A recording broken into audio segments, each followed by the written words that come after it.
sea difícil ver la salida, toca tu instrumento. Cuando no encuentres el instrumento, recordá que tenés voz. Cuando no tengas volumen, mirá tus manos. Cuando no puedas ver los dedos, respirá tu instrumento. Esta mañana desafinó el mundo, no vos. Para buscar la sintonía están las antenas, las plantas, los amigos, la risa. Busca tu instrumento.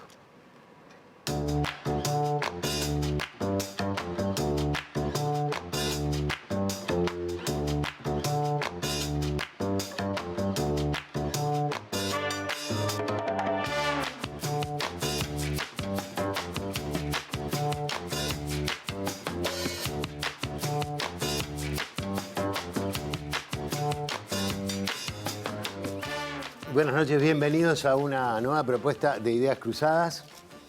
A mí me causa, ahora les voy a contar por qué me genera una sonrisa. Hoy vamos a hablar de música con dos músicos, compositores, músicos.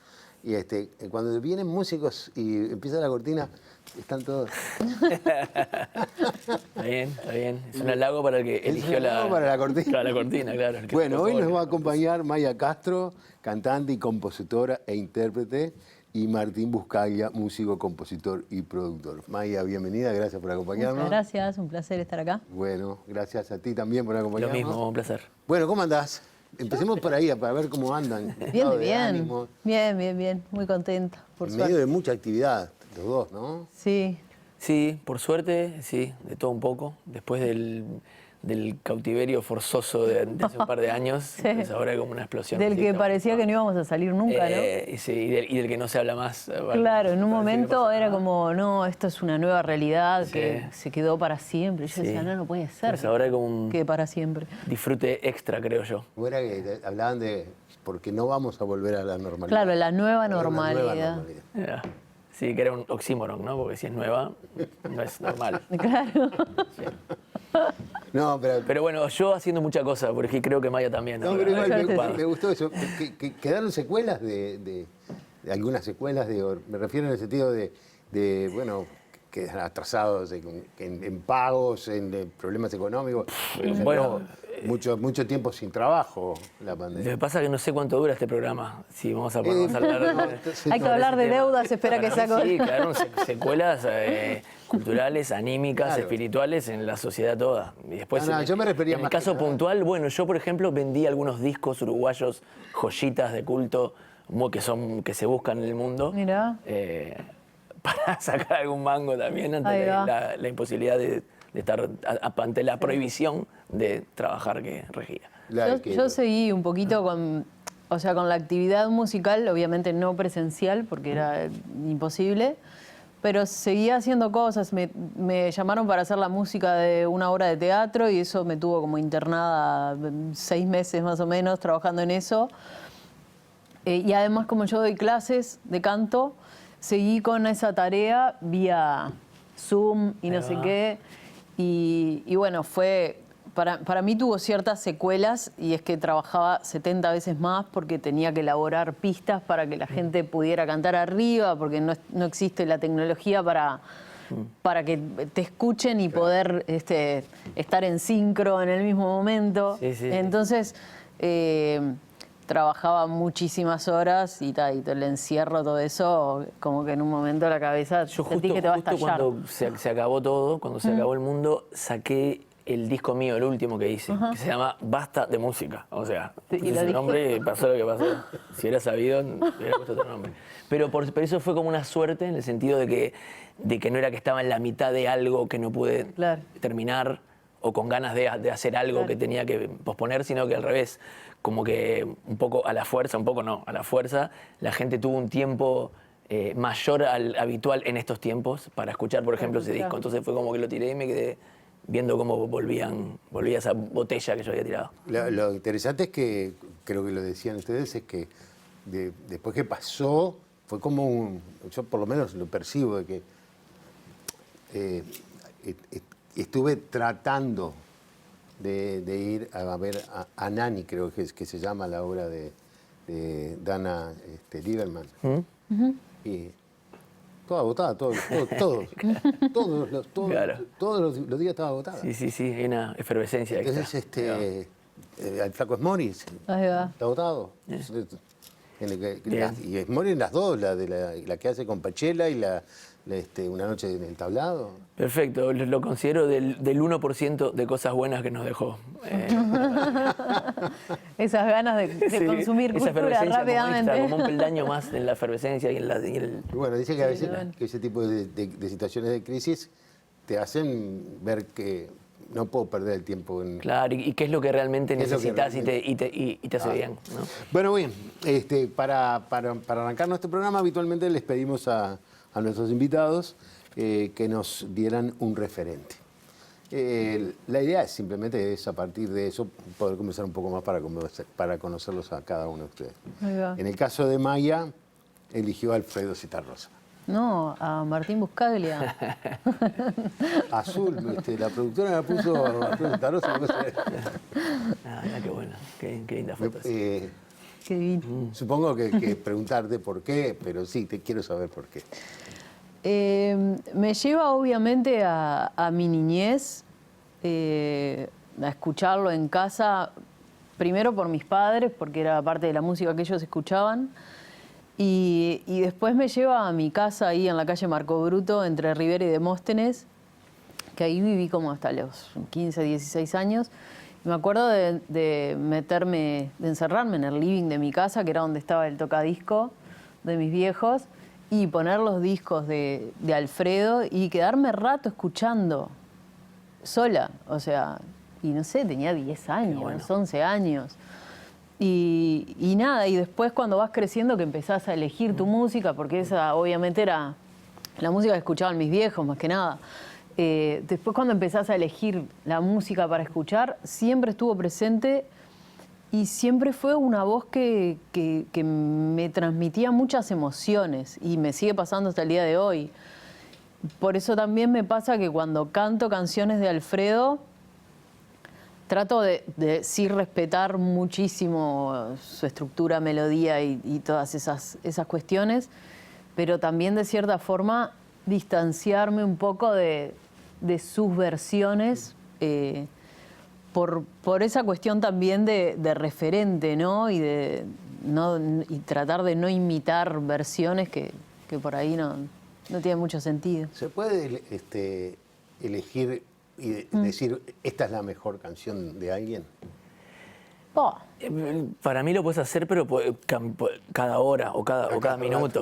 Claro, ¿no? Hoy la mejor canción. Claro, hoy y ahora, en este momento. Depende de infinidad de factores, ¿no? Porque yo me peleo mucho con la gente y le digo, para mí la mejor canción de Zitarrosa es El Loco Antonio. Es divina. Y pero yo no soy como ustedes, que no soy músico y por lo tanto no cambio. Me aferro a algo para que... Claro. No, y también andas a saber cuándo escuchaste esa canción y cuándo te pasó, porque también la música te gusta también por lo que te generó. Hay muchas músicas que te gustan más allá de ella en sí, sino al lugar al que te lleva, como un vehículo que te lleva a un lugar tuyo de... no sé, radiante, que era cuando descubriste esa música y cuando te acompañaba, entonces eso no le gana a nadie a eso, ¿no? Yo de Alfredo tengo un recuerdo curioso, que es que él era amigo de mi viejo, conocido desde la familia, su mujer también, Nancy, con mi madre, sus hijas. Entonces tengo algún recuerdo de algún asado en casa y él en short y chancletas. Es un recuerdo muy raro porque la imagen de él sin traje. Es de traje. ¿Entendés? Esto lo hablé con alguien, con Peveroni, creo, una vez, cuando se hizo aquel homenaje a Zitarrosa en el estadio. Eso, que todos hablaban de esa cosa solemne. Decía, sí, pero también tengo unas imágenes así de niño. Hay una leyenda urbana, digo que es una leyenda urbana, capaz que es verdad, que cuando él era locutor de Radio El Espectador, en aquella época en que las radios tenían locutores al aire todo el día, y él era uno de los locutores de la radio, alguien de la dirección dijo que los locutores tenían que pasar a ir de saco y corbata. Y él fue de short, saco y corbata. Bueno. Eso todo el mundo lo comenta en la radio. Es buena esa. Como que... Es verdad. Era él, debía ser verdad. Sí. Bueno, después vamos a hablar de tu show más adelante, pero me anticipaste en algún momento que alguna canción de Alfredo va a haber. Sí, va a haber un segmento en realidad, en particular del show, que va a ser un adelanto de un proyecto que estamos preparando y que es con un cuarteto de guitarras que armé. Y bueno, nada, va a ser de cierta forma un homenaje a Citarrosa y a Amalia de la Vega, dos grandes cantores de nuestro país. Y bueno, hace tiempo que estoy con ganas de hacer eso y de enfocarme un poco más en ese proyecto. Y traer un poco también al presente eso del cuarteto de guitarras, ¿no? 3 guitarras y un guitarrón. Y la voz adelante y acompañarnos ahí mutuamente. Es una sonoridad que realmente el primer ensayo que tuvimos te emociona, ¿no? Me empecé a reír, tipo los escuchaba y me empecé a reír de eso, de la emoción de escuchar las guitarras, es alucinante. Es tremendo, sí. Qué Citarrosa instrumento, la guitarra. La guitarra es un instrumento increíble también, todos, pero la guitarra tiene algo que podés hacer bailar, puedes hacer emocionar, puedes hacer una cosa súper compleja y algo saber simple. tocarla. No, obvio. No, sí, más vale. Pero tiene un poderío, también es portátil también, o sea, el piano tiene ese poder, pero lo tocas en tu casa. Y otros instrumentos precisan más de un ensamble. Y los pianistas tienen como una personalidad particular que para mí tiene que ver también con eso, con que es un instrumento mucho más solitario. Sí, total. Pero viste que muchos pianistas cuando componen en la guitarra. ¿Sí? ¿No? Hasta Hugo Fatoruso tiene temones hechos de la guitarra criolla. Hernán Peirú, no sé, pienso en un montón. Chapan la viola. Y algo popular que tiene la guitarra, viajero, de compañía, ¿no? Vos nos presentaste como mandaste, tu referente es Yoko Ono. Yoko Ono. Artista conceptual, bueno, cantante famosa. Sí, artista en general. Es un tipo de artista que me llamó la atención desde que era muy chico. Por un lado, por esa... hay algo mucho más fascinante que la inteligencia artificial, que es la inteligencia natural que tenés cuando sos niño. Entonces, cuando sos niño, te gusta Citarrosa y te gustan los Beatles, inevitablemente. ¿Entendés? Es obvio. Después de grande, podés pensar en otras cosas y complicártela, pero hay cosas que son como Bach. Sos niño, te gusta Citarrosa, Bach y los Beatles. Entonces, por ahí la tenía Yoko, pero también en casa siempre hubo una biblioteca muy grande y yo alternaba las cosas más de jugar al fútbol en la plaza, en el parque, con como es lectura. Y había un libro ahí de Yoko Ono que se llama Pomelo, ¿tá? Grapefruit. Es increíble, un libro que ella sacó y editó antes de conocer a Lennon, que ella ya hacía sus movidas de arte contemporáneo y conceptual. Un libro de instrucciones que la mayoría de ellas no se pueden cumplir, ¿tá? Instrucciones, como si te dijera... hacer un agujero en el jardín de tu casa, plantar una nube, regarla y cuando crezca un árbol arrancar cada hoja y pasar por el barrio y pasarla por abajo de la puerta a cada vecino, por ejemplo. Esa me la inventé recién, pero eso, pero ¿no? es un ejemplo. Es sí, muy fascinante. Me acuerdo la tapa con la ola de Okusai, esa ola japonesa así clásica y la cara de ella. Y es un libro que te muestra cómo la inteligencia feroz puede tener una apariencia muy sencilla y desconcertante también. Estas son cosas que las pensé después en el tiempo. En el momento simplemente me fasciné con eso.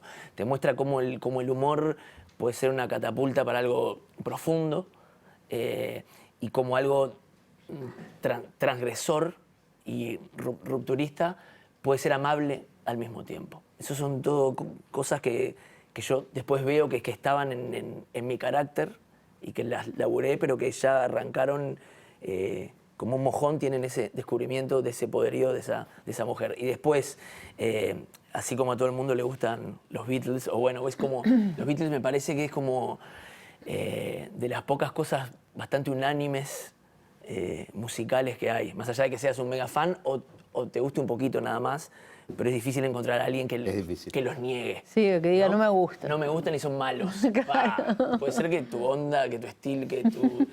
¿no? Es como un lago donde todas las especies van y abrevan en ese lago, ¿no? Entonces, me gusta, por un lado, el que tantos fans eruditos de los Beatles la odien, me gusta ese poder, es decir, para alguien que tiene ese poderío, es muy poderoso eso. Estaba por preguntarte eso. Claro, eso me parece fascinante, eso respeto, o sea, alguien que genere eso, ¿no?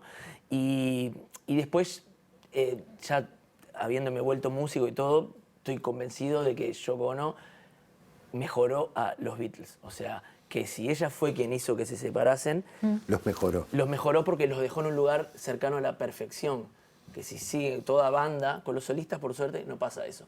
Porque podés ir mutando y como vos sos el que decide, vos ves a Leonard Cohen, que hasta sus últimos años seguía sacando discos interesantes, a Kiko Veneno, que hace lo mismo, Caetano sacó un disco el año pasado que es tan bueno como los que sacaba hace 50 años. Pero las bandas que no se separan tienden a perder su trascendencia. Pasa con, si los Beatles, si no hubiera estado Yoko, capaz que los Beatles seguían y ahora eran como los Rolling, que es una banda preciosa, con un swing increíble, pero cuyo último tema relevante tiene 40 años. Claro, como que no, claro. como que de repente no hay una renovación, un reset. Es como un equipo de fútbol. Sí, ¿ves? sí. O sea, los mismos jugadores de la larga, se acaba esa magia. Nunca había escuchado la teoría de que hay que agradecerle a Yoko. Para mí eso sí. Para mí eso sí.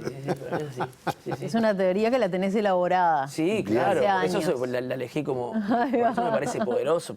Y poderosa como musa también, pero no como musa pensada en una figura romántica que inspira al artista, sino yo tengo musos y musas, un montón de gente con la que charlar, muchas de ellas que no son músicos. Y la mayoría de ellas con las que no tuve ninguna cosa romántica, pero que su presencia o su charla me catalizan algo que me hace hacer canciones o pensar o llegar a lugares en el pensamiento nuevos, amigos que son así. Entonces, el único Beatle que después de los Beatles hizo un disco a la altura de los Beatles es John, que es el Plastic Ono Band, es mi teoría. Y eso lo hizo por Yoko. Es el disco, hoy me levanté y estaba mi hija, hoy, esto es literal. Escuchándolo. Hoy, mi hija estaba escuchando el tema God, Dios, de Lennon, ¿tá? Juana, estaba copada con la parte que dice I don't believe in Beatles, just believe in me, Yoko and me. Hoy de mañana le dije, Juana, me voy a grabar un programa ahora, y elegí a Yoko Ono para hablar y me erizo todo recordándolo. Bueno. Pero está muy bueno porque esas discusiones en algunos momentos se transforman en discusiones, sobre todo en una época de la vida. Yo cuando yo era un adolescente, que obviamente era una época de explosión de los Beatles, y yo me acuerdo que tenía un amigo que había descubierto a Creedence Clearwater Revival. Sí. Y entonces me venía todos los días a discutirme, a decirme que eran mejor que... Y uno ahí, esas discusiones que no tienen ningún sentido. No, el único sentido es que ejercitas ahí tu sinapsis y eso te previene el Alzheimer. Bueno, muy bien. Yo les voy a proponer hacer una pausa y vamos a seguir conversando con Maya Castro y Martín Buscaglia y vamos a hablar, bueno, de música y de alguna cosa más que está vinculada al tema de la música en un instante nada más.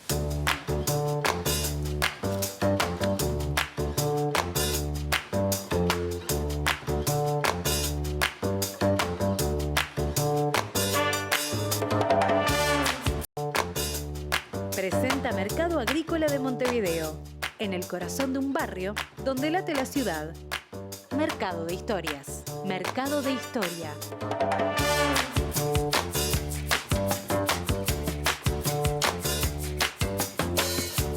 Seguimos conversando con Martín Buscaglia y con Maya Castro aquí en esta propuesta de Ideas Cruzadas que está es muy musical.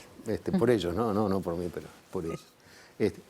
¿Das clases de canto para adultos también? Doy clases de canto, sí. ¿Estás con ganas? Me gustaría. La verdad que me gustaría, sí. Porque además está bueno porque supongo que desde el punto de vista respiratorio... Sí, bueno, trabajamos pila, el tema de respiración, que a veces es un poco aburrido, pero es como la base.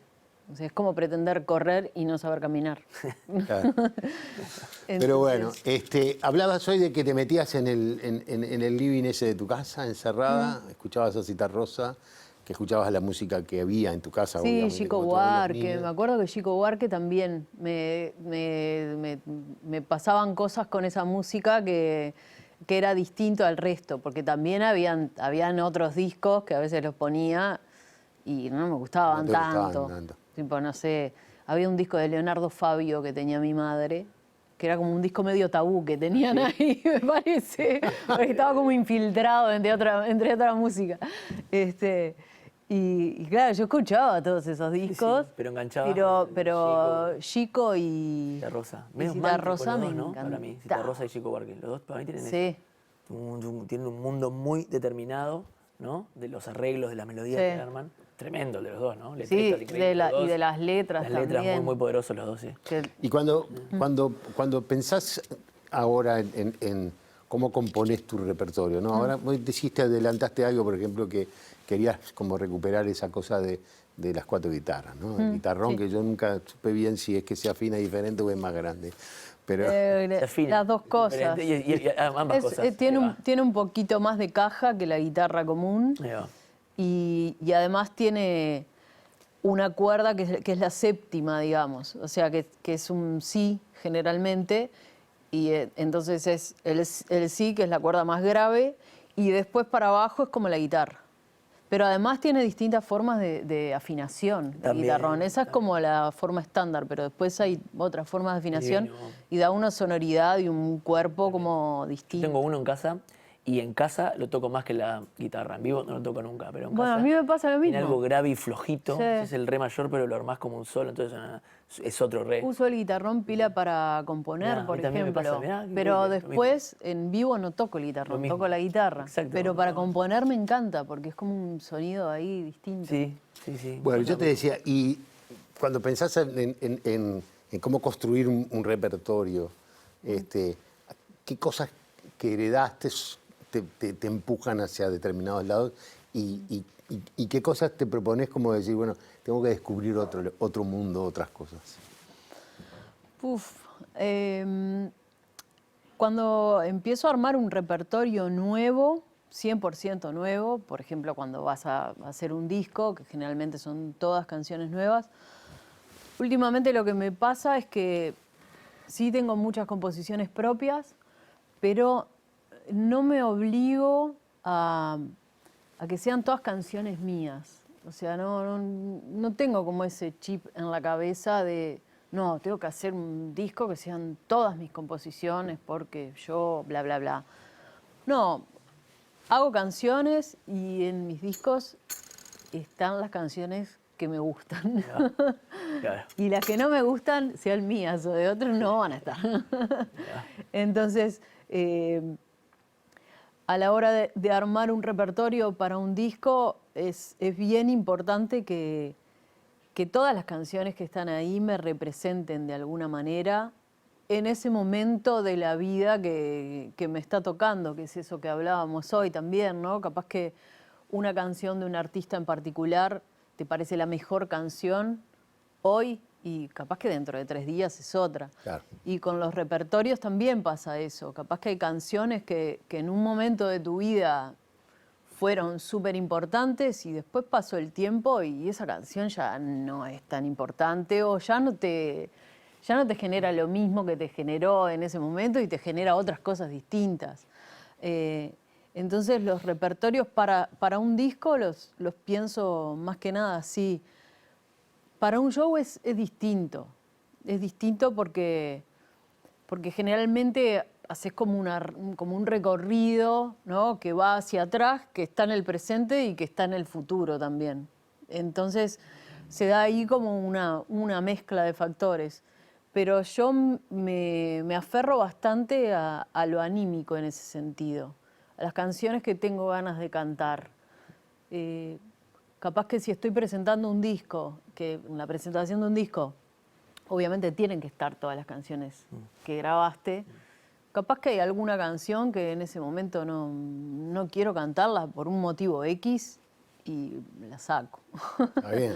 Entonces me aferro bastante a eso, a lo afectivo y a lo que siento en el momento.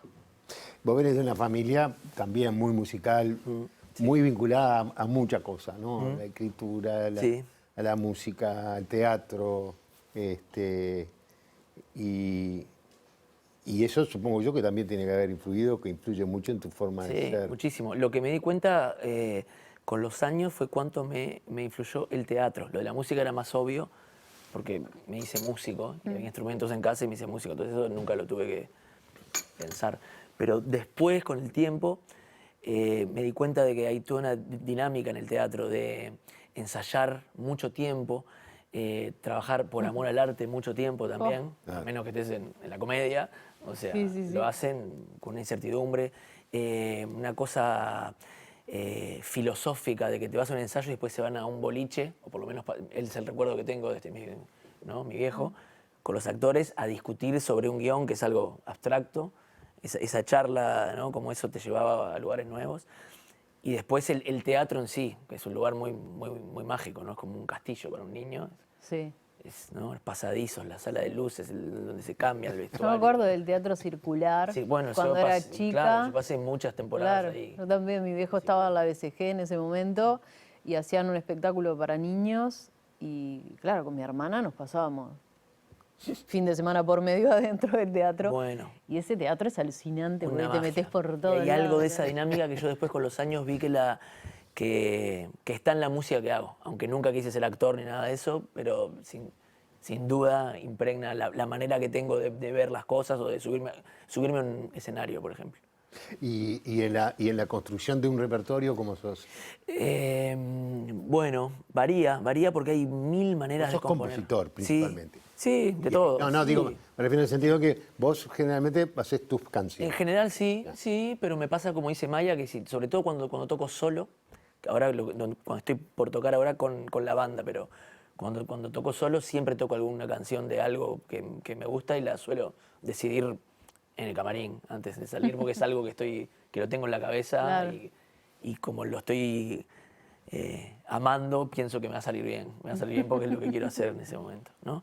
Pero sí, mis temas. Lo que pasa es que después es fascinante las mil y una maneras que hay de componer una canción. Ese es un lado de la composición que me interesa mucho, ¿entendés? No solo el tener una tuya que digas, bueno, esta canción se parece a mí y tiene mis giros y mis obsesiones. ¿Tá? Eso es necesario para que tenga sentido que seas músico.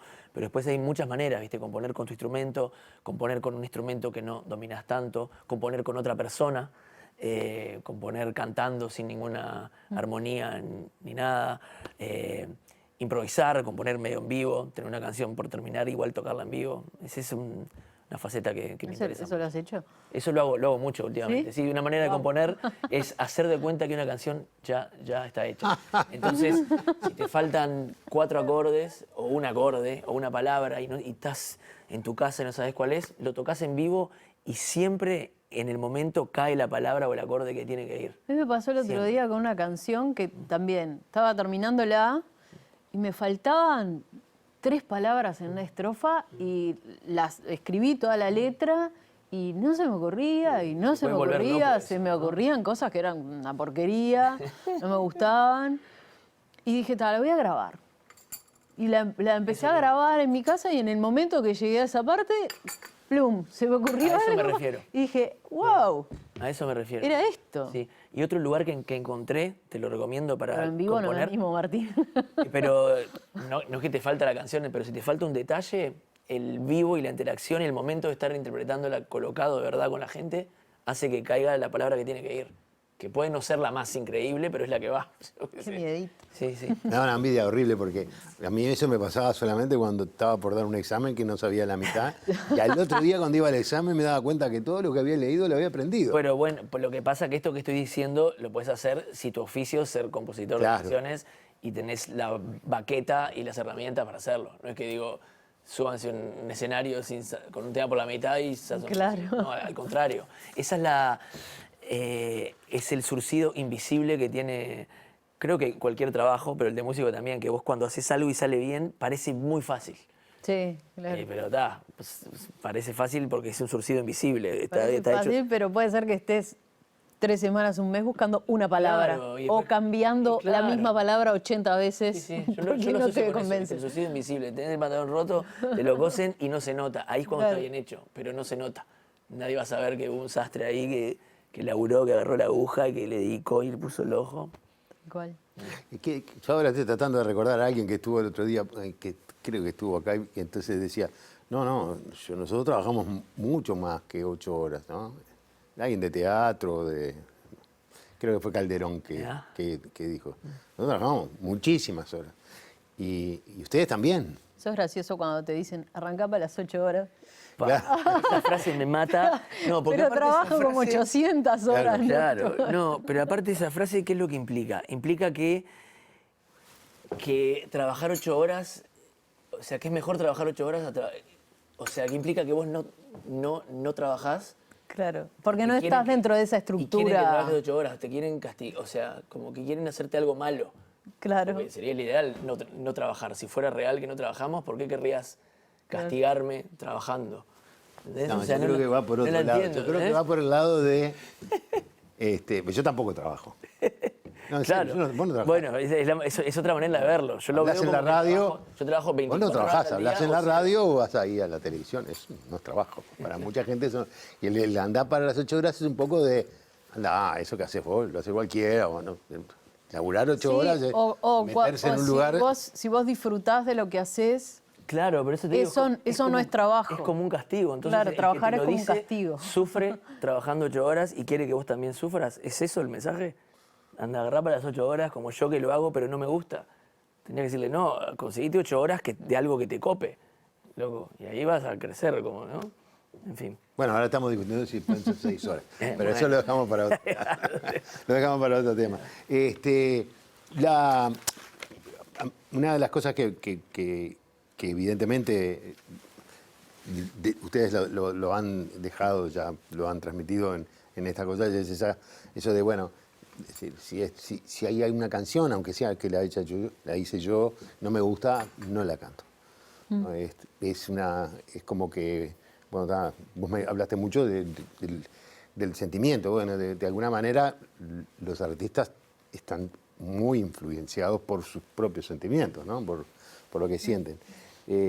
Pero en este mundo y en este país, que es muy pequeño y que siempre hablamos del problema del mercado, etcétera, etcétera, ¿cuánto hay a veces de tener que conceder para poder no solamente realizarse, sino también, de repente, resolver la vida, ¿no? La parte económica? Sí.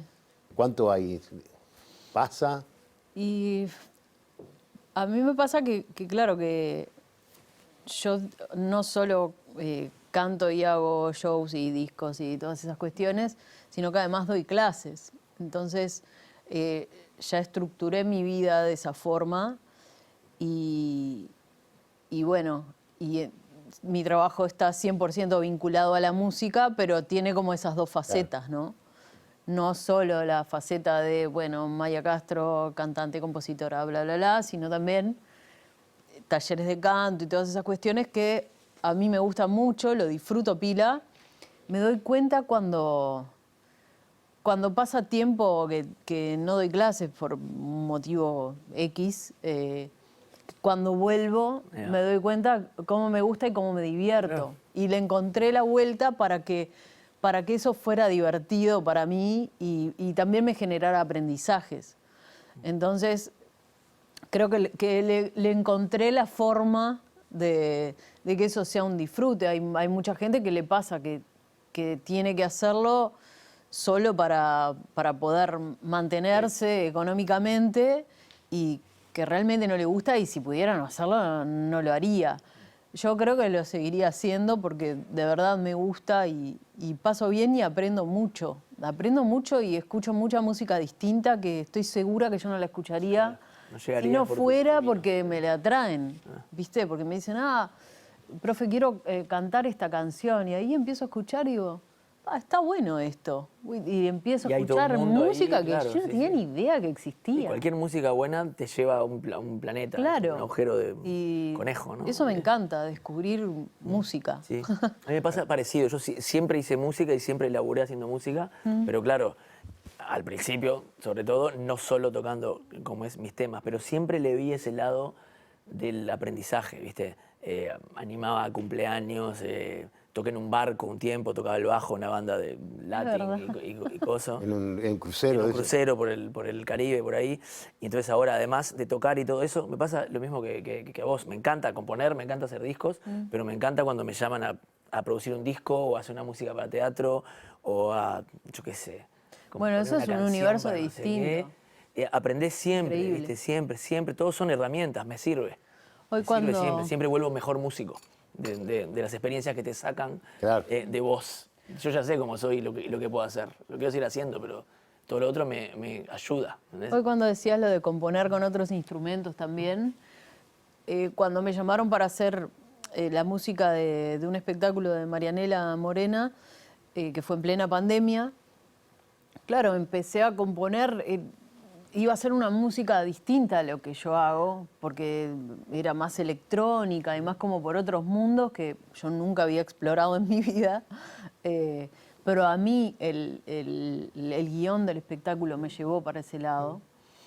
Y claro, empecé a componer con la computadora, buscando otros sonidos. Otra herramienta que no la usabas tanto, capaz. Y sí, porque yo siempre compongo con la guitarra o con el guitarrón, o solo con la voz y después voy integrando esos elementos.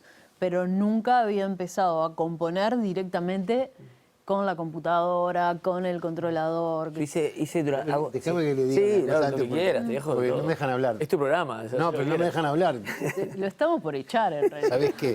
No, es cortita porque me vino a la cabeza esa cosa que cuando me hiciste ese gesto que dijiste, que viene un alumno y me trae, me gustaría escuchar. Eso me acordé de un cuentito de Alfredo Gravina que se llama Música y Dólares, que es un cuento en el cual un tipo, capaz que de mi edad, va a pedirle a la profesora que le enseñe a tocar la guitarra. Y entonces le dice, quiero tocar la malagueña. No, tiene que aprender a tocar la guitarra, pues yo quiero tocar la malagueña. Le enseña a tocar la malagueña y cuando aprende a tocar la malagueña no vuelve más.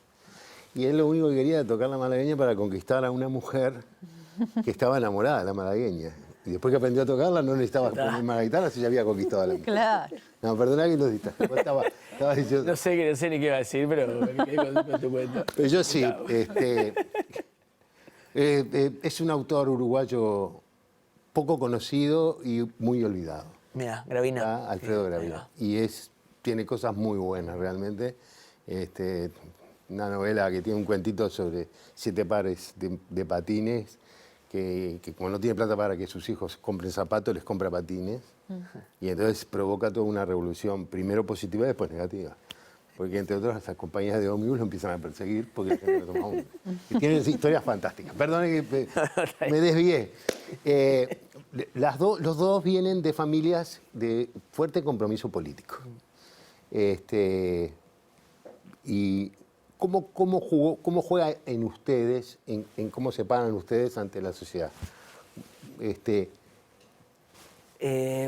Para mí juega, bueno, viste que hay casos de familias en que uno rompe con lo que en mi caso no es así. Para haber roto con la tradición familiar tendría que haber sido policía, no sé, o algo así, ¿no?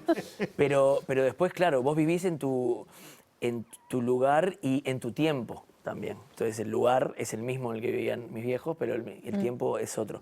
Lo que sí creo que toda esa mirada del mundo, como decías, no solo del arte, sino de la política y cómo se mezcla todo, está siempre en lo que vos hagas, más allá de que tu espíritu sea más literal o más abstracto. O sea, para mí es más referente políticamente Spinetta que León Gieco, para mí, ¿entendés? Me ha enseñado más a cómo enfrentarme ante las cosas y a cómo pensar las cosas. Aún con su abstracción, su manera, su postura, su manera de enojarse, cuándo se enoja y cuándo se ríe, me interpela más y habla más conmigo que un León Gieco que es más directo. Que va y te dice, esto está bien, esto está mal. No quiero decir que esté mal lo que haga, es No, otra te entiendo directamente. sensibilidad. Entonces, bueno, por ahí viene, en mi caso. No, ahí va. Sí. Yo vengo de una familia de militantes, mis padres, los dos, de toda la vida.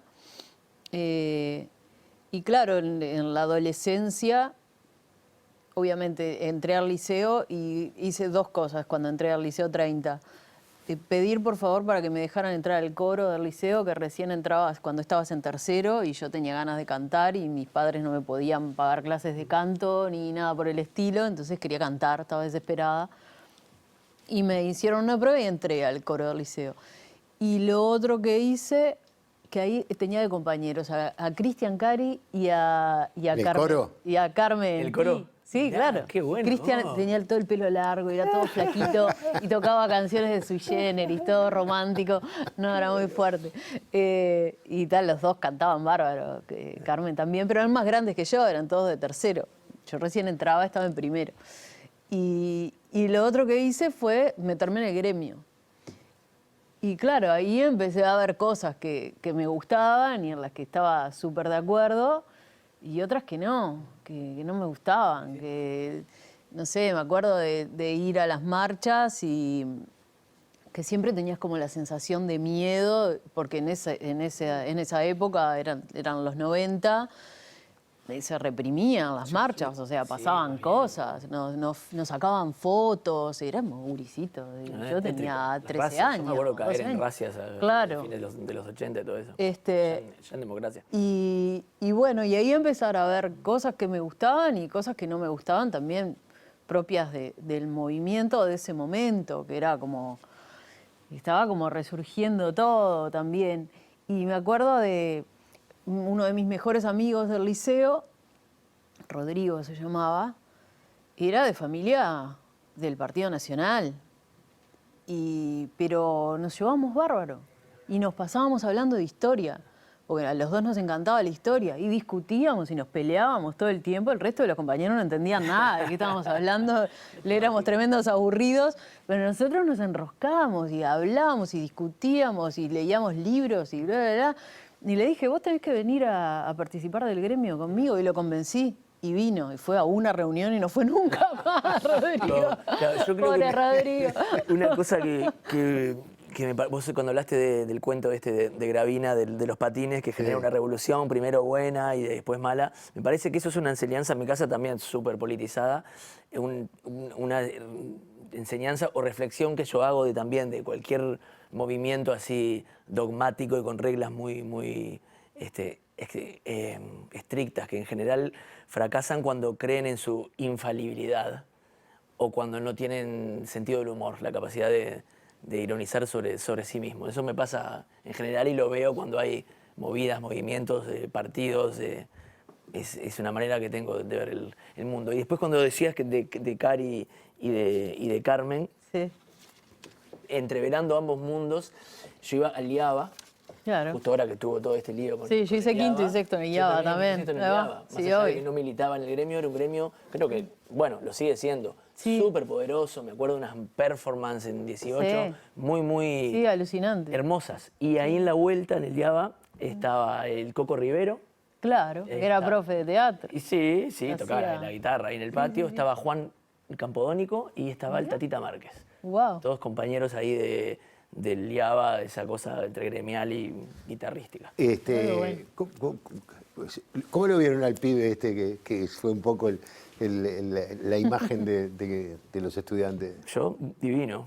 Divino. Juventud, esperanzador. Más allá de esperanzador, ver gente joven encarando, defendiendo un ideal, sea el que sea. No importa ya ni siquiera el ideal, viéndolo así como, ¿viste? Sí.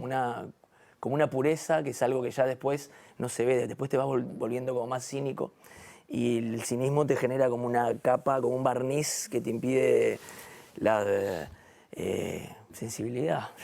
Sí. ¿No? Y bueno, cuando sos joven estás más sin ese barniz, Sí, que está sí. buenísimo, loco. Después te pasas la vida intentando llegar a mí me sacártelo. pareció eso que vos dijiste un poco, ¿no? Como qué lindo verlo, ¿no? Más allá de lo que de toda la discusión, si tienen razón, si no tienen razón, si está bien hacer todo este problema por una sala. Claro, sí, más allá de eso, te digo, Pero claro. digo, el tener guacho esa dice, cosa de decir, Claro. hey, Sí, esa convicción y esa claridad también para hablar, porque, o sea, son chiquilines de Qué valentía. 16 años. Pero justo había pasado que había habido líos en otros liceos, piñatas, entonces no es todo así. Claro. Es eso, ambas cosas son verdad. Sí. Y Pero esto es todo lo conviven. contrario, Claro, justamente. claro, convive eso, ¿viste? El que está más perdido y el que que ve una y la tiene clara. Y esa cuestión de me he visto como quiero y... Eso es divino. Y la verdad me parece alucinante. Las nuevas generaciones creo que son un poquito mejor que nosotros. Hay esperanza, claro. Yo lo veo en mis sobrinas también. Bueno, me alegro mucho. Hacemos una pausa y enseguida terminamos de conversar y vamos a hablar de, bueno, hacia dónde van, qué es lo que están haciendo y qué es lo que van a presentar. Y también vamos a hacer un juego de cartas. Dale. Ya seguimos.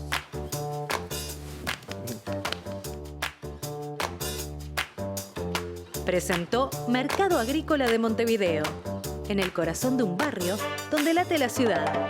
Mercado de Historias. Mercado de Historia.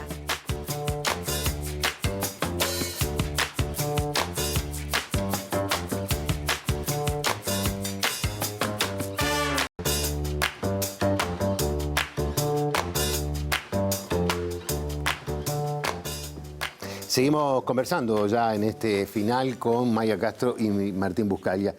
El 27 de mayo vas a estar en el Teatro Solís, vas a presentar ¿cómo se dice? Presentar un espectáculo. Sí, presentar un espectáculo nuevo en gran parte. Y contanos un poco cómo viene eso, porque dijiste hoy, antes de empezar el programa, dijiste algunas cosas como la belleza del Solís, desde arriba, cómo se veía. Sí, es una sala que hablábamos con Martín, eso, que suena divino, que para mí es la más linda que hay en el país. Y sobre todo por cómo suena arriba del escenario, es especial, además de que ya escenográficamente Divina, el teatro en sí ya es hermoso. Y la mística que tiene, ¿no? De gente que ha cantado Claro. ahí, no sé, Y siempre es como muy removedor tocar en ese teatro. Este show va a ser un show especial también porque va a tener como distintos segmentos. Voy a estar con toda la banda que me acompaña desde hace tiempo ya, pero además va a haber un segmento especial con un quinteto de cuerdas, violines, cello, contrabajo, ese mundo, recreando un poco algunas cosas que he hecho con la Orquesta Filarmónica, con la Banda Sinfónica, con la Orquesta Sinfónica de Minas Gerais, también de Brasil, que he tocado algunas veces, como metiéndome un poco en ese mundo y trasladándolo a un show mío, que siempre he estado con orquestas como invitada de ellos. Ahora como que traigo un poco de ese mundo a un espectáculo mío y eso obviamente requiere un montón de pienso, de ensayo después, de arreglos, cuestiones. Entonces es un montón de laburo, pero obviamente lo hago con tremendo gusto porque nada, son desafíos nuevos y siempre me gusta además hacer cosas nuevas y generar cosas distintas.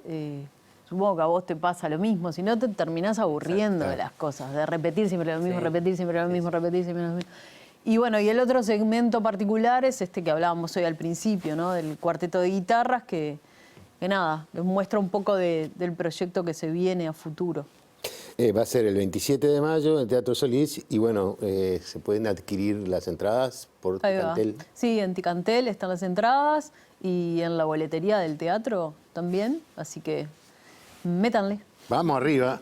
Bueno, y tú vas a estar con los Bochmakers. Bochamakers, sí. Bochamakers. Bochamakers, sí. Ellos son Martín sí. Ibarburu, Kobe Acosta, Matías Rada, Nacho Mateu, Miguel les habla. Eso en la trastienda, el miércoles 10. Y de invitados especiales van a estar Valeria Lynch y Mariano Martínez. Wow. Van a hacer algunos temas nuestros y algunos temas de ellos en versiones Qué lindo. Bochamakers, también por esa chispa que te trae el hacer cosas nuevas también. Claro. Tomar caminos que no son los por los que caminas siempre, ¿no? Y después sí vas a hacer teatro, por lo menos vas a Después me estar en voy teatro. de gira a Europa. No hablamos de los viajes. Bueno, Nos da a fines de para mayo. todos. No, y después en julio estoy en el Teatro Solís con los Cantacuentos, grupo de música para niños que fundamos con mi vieja a fines del siglo pasado. Vamos a hacer la temporada en la Sala Grande, son 13 funciones. Y el Cantacuentos en el Solís se cumplen 25 años de que se fundó Cantacuentos y es la temporada final. Lo vamos a cerrar el grupo. Es la despedida de los escenarios, digamos. Entonces, Ay, qué bueno. ya lo estamos preparando, obviamente. Obviamente es muy emocionante todo el material Claro. porque también oficia de tributo a mi vieja, además. Y bueno, entonces el A miércoles... Nancy Ugich. A Nancy Ugich. El miércoles en la trastienda, después me voy para Europa y en julio en el Solís. Bueno, muy bien.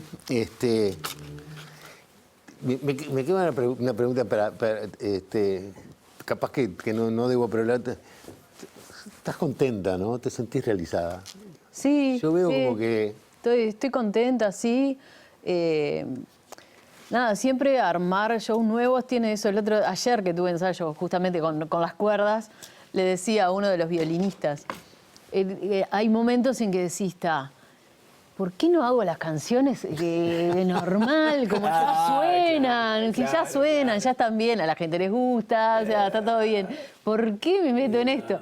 Pero claro, después cuando lo escuchás, Después decís, agradeces a qué lindo, la música. qué divino. Claro. Bueno, muy bien. El cierre del programa es así. Yo voy a abrir estas cartas arriba de la mesa. No tienen nada secreto las cartas, no tienen nada complicado. ¿Estás tirando a tarotista? Sí, y bueno, hay que buscar la vuelta a la vida, ¿no? Y entonces, atrás de esto lo que hay es simplemente una pregunta aleatoria, no tiene nada que ver con nada. Bien. Simplemente para cerrar el programa con una respuesta a ustedes. Ok. Empezamos contigo, ¿te parece Bueno. bien? Elegí una carta y decime cuál la querés y dámela. Esta. Mirá que estaba escondida. Muy bien. Mirá, la pregunta dice, ¿qué cosa te asustaba de niño y ahora te da risa? De niña y ahora te da risa. Me asustaba, cuando era chiquita, tuve un momento que me asustaba pila de la oscuridad y de hecho le aconsejaron a mis papás que de noche dejaran una luz prendida y dejaban siempre la luz prendida de la cocina y ahora de grande me encanta la oscuridad. Mirá. O sea, es algo que disfruto. Me gusta, no sé, en el Polonio, el cielo ese, que la oscuridad absoluta, cuando en el Polonio no hay luna, que no se ve nada, no ves ni nada, de verdad, no ves nada. Y tirarte a mirar las estrellas y es como que sentís que se te vienen encima, como que te van a aplastar. Es algo de lo que ahora disfruto. Y en su momento, cuando era niña, le tenía un montón de miedo. Muy bien. Saque ¿Saco una. una? Sí, sí. Pará, déjame pensar. Esta es la peor de todas. No me digas qué cosa Es indescifrable esa pregunta.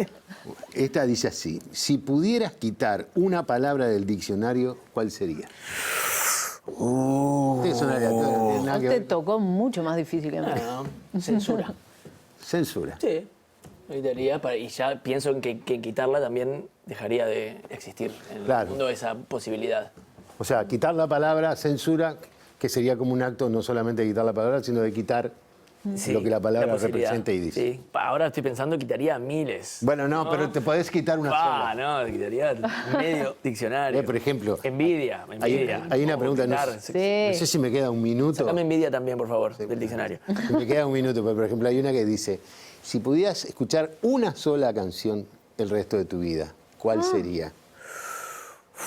¿Sabes qué me gustaría? No, el silencio probablemente es la respuesta más sana. Sí. ¿no? Pues yo creo que cualquier canción repetida infinitamente te termina volviendo loco. Loco. Sí, el silencio es la respuesta, la verdad. Sí.